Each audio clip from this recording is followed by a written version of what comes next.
Le programme d'éradication de la peste du petit ruminant a été établi au mois de juin de l'année dernière. Nous avons établi ce programme qui s'étale sur 3 années. Donc cette année 2019, nous allons acquérir 21 millions de doses. Nous allons acquérir l'année suivante 7 millions de doses. Et la 3e année, 4 millions de doses. Donc c'est un programme qui s'étale sur 3 années.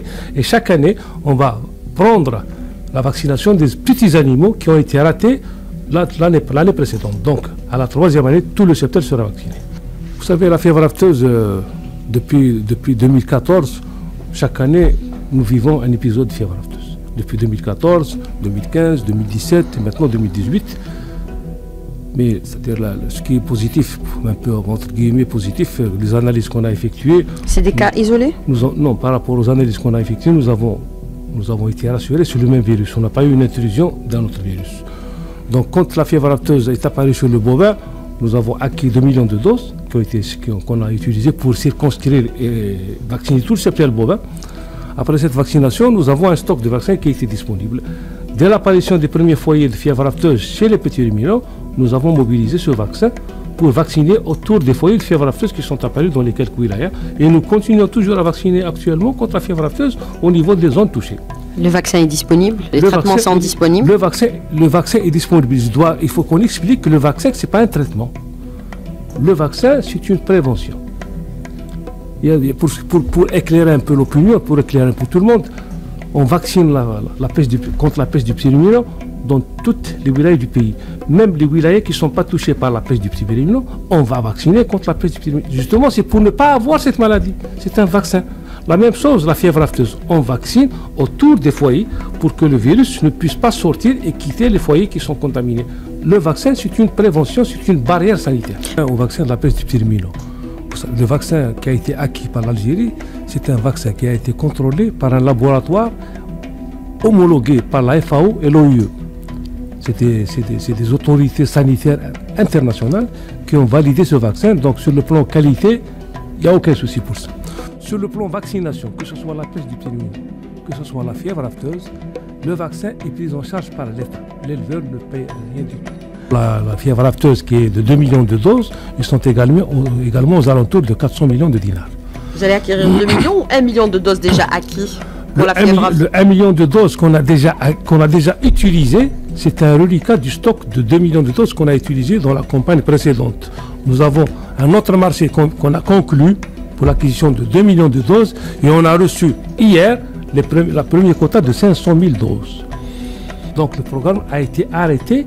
Ce n'est pas parce qu'il y a la fièvre afteuse qui est venue qu'on doit abandonner notre programme. Donc, l'acquisition du vaccin contre la peste du petit ruminant est plus facile que l'acquisition du vaccin contre la fièvre afteuse. La fièvre afteuse, le vaccin est particulier. Ce n'est pas comme la peste du petit ruminant. C'est un vaccin qui est simple à fabriquer et très disponible. La fièvre afteuse, le vaccin, il est commandé par un État au laboratoire et le laboratoire ne le fabrique que pour cet État spécialement. Donc nous avons commandé notre vaccin, nous avons déjà reçu les 500 000 et nous attendons le 1,5 million au cours du mois de mars. Si on parle d'abord de l'élevage bovin. L'élevage bovin, il y a un dispositif, il y a un projet qui va être lancé incessamment au niveau de 2 wilayas pilotes, à savoir Bdjaya et Tlemcen, c'est l'identification du cheptel bovin. Comment vous allez faire? C'est un dispositif qui a été mis en place dans le cadre du jumelage des services vétérinaires algériens avec l'Union européenne.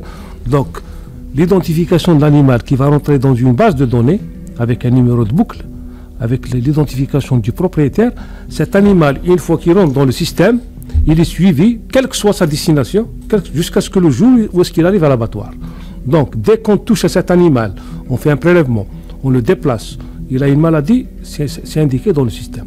Donc, tout le bovin algérien sera identifié et aucun bovin ne pourra se déplacer sans autorisation préalable.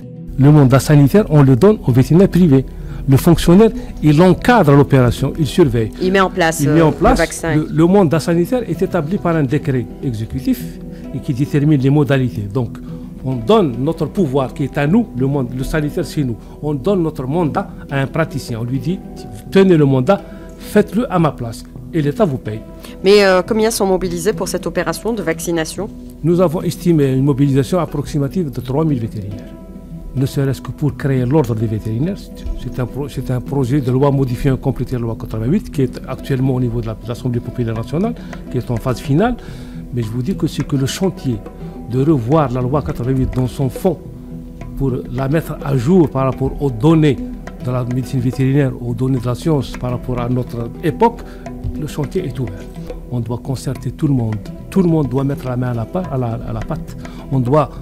Tout le monde doit apporter son savoir. Tout le monde doit apporter son information parce qu'une loi, quand elle sort, elle nous engage sur une quinzaine, voire 20 ans, voire 50 ans. Donc on doit mettre à notre disposition toutes les compétences qui se trouvent dans n'importe quel endroit en Algérie. Au niveau de l'enseignement supérieur, au niveau de l'agriculture, au niveau de l'intérieur, les praticiens privés, les anciens de l'agriculture, on doit tous venir débattre. Chacun doit apporter ce qu'il connaît de mieux pour essayer de rédiger une loi et lui donner toute l'étendue qu'elle mérite.